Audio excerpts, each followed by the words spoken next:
Okay, I want to bring on Charles Mittelstadt to talk about this. And Charles, I don't even know where to begin, so let's just start with what we just heard. He admitted on the stand that it was his fault and that he should have stepped up, and he put the trust in the wrong person. That's huge. That's a huge move for the prosecution, wouldn't you say? Absolutely. I mean, they have gone systematically through his direct examination and forced him to make key admissions such as that one, Jesse, as well as this admission that essentially Leo, the dog, was better treated than poor Sterling. You know, one of the key components to putting your client on the stand is, at the end of the day, that the jury has to find their testimony credible. I mean, that's really, it all is falling on his shoulders. And the problem with his testimony is that he's essentially accepted no responsibility, and whatever little responsibility he is being forced to accept, he puts it all on this, you know, I put my trust in the wrong person sort of nonsense. And so he is being gutted right now. Yeah, the idea that he was a failure to provide critical care, when he said it wasn't his religion, it wasn't his education, it wasn't money, that none of this really affected the fact that Sterling died because he could have been taken care of. We're going to take a quick break. When we come back, we'll be live in the courtroom.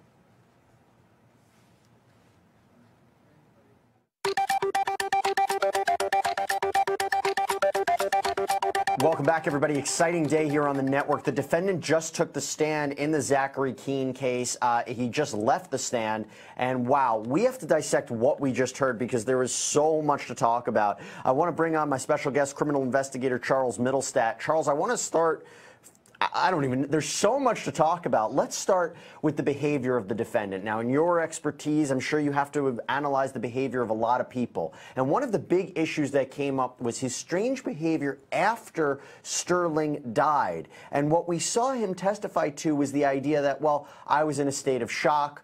I didn't show any emotion, but I cried privately. Red flag? Suspicious? What do you think? Oh, listen, the jury already had a problem just by nature of the horrific death of this child and the terrible circumstances surrounding the child's malnutrition and death. They already hated him before this trial even really got going.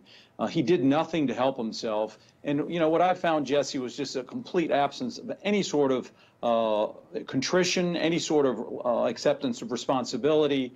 And he's just emotionless throughout this. He's essentially learned of his child's death, doesn't pick up the child, waits 2 days, has these awful excuses for why he didn't call 911 or didn't go to the neighbor's house. All of this simply does not make any sense whatsoever and does not endear him at all. I mean, his defense has collapsed entirely, in my opinion. And the fact that he went on the stand and said, look, this was my fault. You know, my fault was I should have stepped up. I should have jumped in. I should have not put my trust in Cheyenne.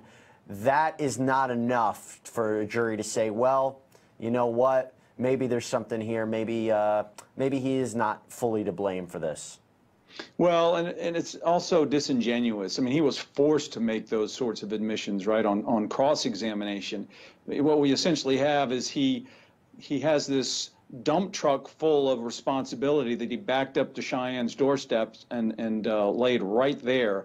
And at the end of the day, he really doesn't accept any responsibility. He talks about the fact that, you know, perhaps if I'd known, I should have stepped up more, sort of thing. But it's disingenuous at best, and it's obviously too little, too late for poor Sterling. And we got a little bit of a sense of a motive where the prosecution was saying, well, maybe Sterling wasn't your baby, and maybe you just didn't care for Sterling as you did for Nala, who was your other baby, who you knew was your child. And we're going to talk more about that a little bit later, Charles, because right now we are going to switch gears and go live into the Tremaine Wilbourn case. We are getting a feed in that courtroom right now. Again, this is the man who's charged with the shooting death of Officer Sean Bolton, so let's go live.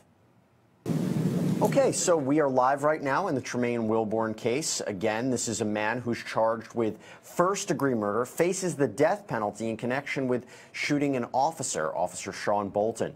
I think we can do that. Let's bring in Charles Mittelstadt real quick as we wait for the next witness. This is a lot at stake here with this case, and there's a lot of people packed in the courtroom. This is a very interesting situation where I believe the defendant may take the stand. What do you think about that?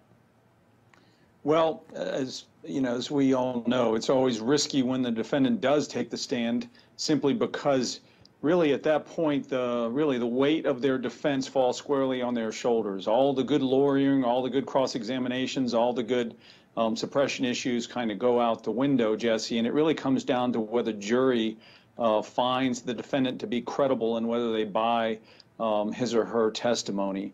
And so there's so much at stake when a defendant takes the stand, and that's why that decision is so critical. It's not something that's ever taken lightly. Especially in the self-defense case where an officer was shot and his service pistol was still in the holster. That's going to be very tough to explain, but we'll have to see what ultimately happens. And we just saw another defendant take the stand in the Zachary Koehn case. We're going to go live right now back into Wilbourn. So everybody, let's go live. Okay, welcome back, everybody. I want to bring on Charles Mittelstadt to ask some specific questions about the shooting as before we go to our next break. The actual physics of the shooting, the number of shots, where he was shot, the scene, what is the best thing for the jury to connect to in order to find this as a murder and not a struggle gone bad or a self-defense argument? What is really signifying this as a murder? Well, the number of shots in this case and the sequence of shots, I think, are going to be problematic for the defendant in this case. And again, I have to note that we're dealing with this on two levels, Jesse, both in the guilt innocence and also in the mitigation phase. So the fact that there was one shot initially fired, then a pause, and then 10 additional shots fired, and the officer was struck 8 times. That goes to the aggravating aspect of this, and it'll factor greatly in the event of a conviction in this case, to show that if in fact the Tremaine's state of mind is at issue here, and this was a self-defense shooting, then the jury will likely conclude that firing 11 shots is not consistent with a self-defense argument. Yeah, and the bullets hitting the face. Again, is a huge factor to consider as well, because we know he was wearing body armor. We'll take a quick break. We'll be right back.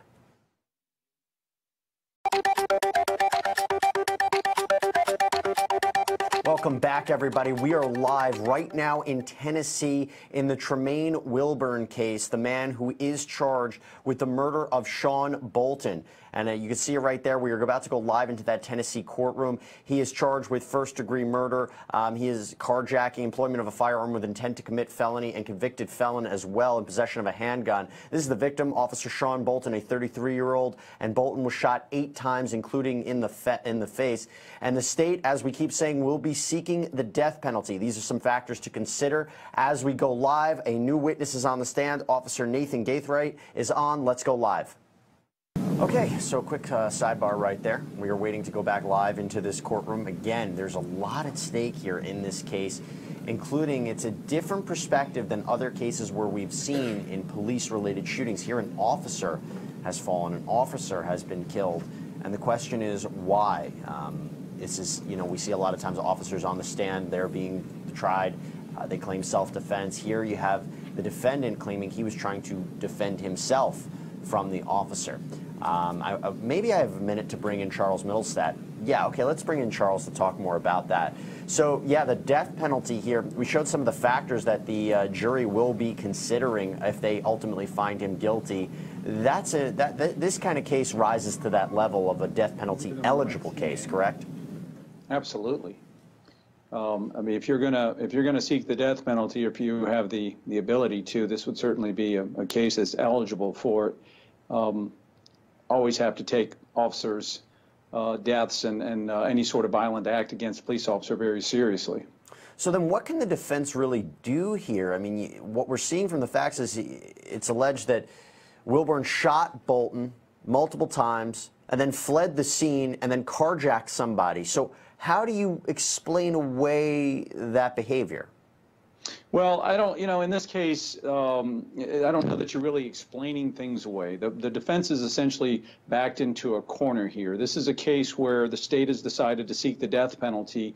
And in my experience, defendants don't just willingly and voluntarily decide to subject themselves to death. And so therefore, they're forced to mount a defense, and they plead not guilty in hopes that they will be found guilty but receive a life without the possibility of parole sentence. And so it tees up a situation where basically you're in a collision to have a trial, regardless of the fact that there's a very high likelihood that Wilburn will be convicted. But then it really is going to come down to the mitigation aspect of the case and trying to spare his life. These cases where you have fallen officers, are they more difficult to investigate than when you have a different kind of victim? They really aren't. I mean, I've had, as a defense investigator, Jesse, I've had cases on both sides. I currently have a case here in Atlanta, Georgia, involving an Atlanta police officer who's charged with the murder for a police-involved shooting.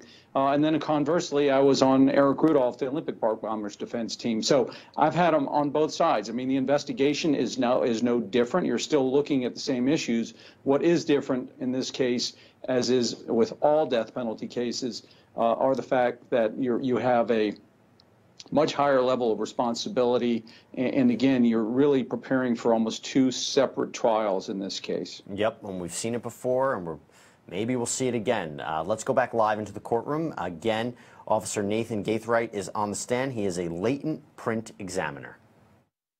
As we were listening to this witness, and Charles, you had a great point that it doesn't really seem that this is going to be an issue. We know who fired the weapon, but you had an interesting observation about that witness.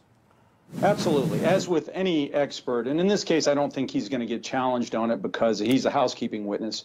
But in his direct testimony, he inferred that he's been involved in over 1 million different latent print examinations. Again, if you do the math on that, Jesse, that's over 100 examinations a day, 365 days a year for 30 years. Not physically possible.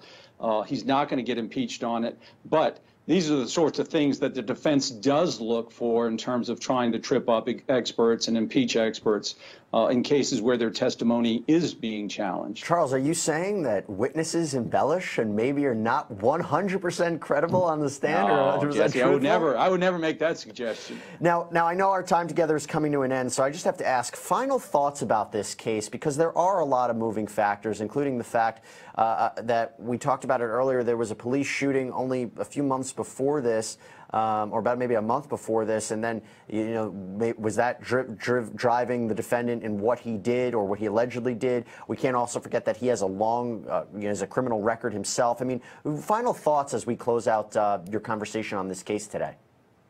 Well, given the backdrop of the last few years and of police-involved shootings, I think what the defense, their best hope in this case, Jesse, is that they get a hung jury. That's, I think, the best case scenario. And then in the more realistic scenario where there's a conviction, then their efforts, the bulk of their efforts, are going to be focused on the mitigation aspect of this case. And in an effort to try to save his life. Charles Mittelstadt, thank you so much for coming on. It was great to have your perspective on both cases today. My pleasure. All right, everybody, here's what we're going to do. I am going to be signing out, but Rachel Stockman will be signing in, and she's going to guide you through the next chapter of these cases. So stay tuned here on Law and Crime.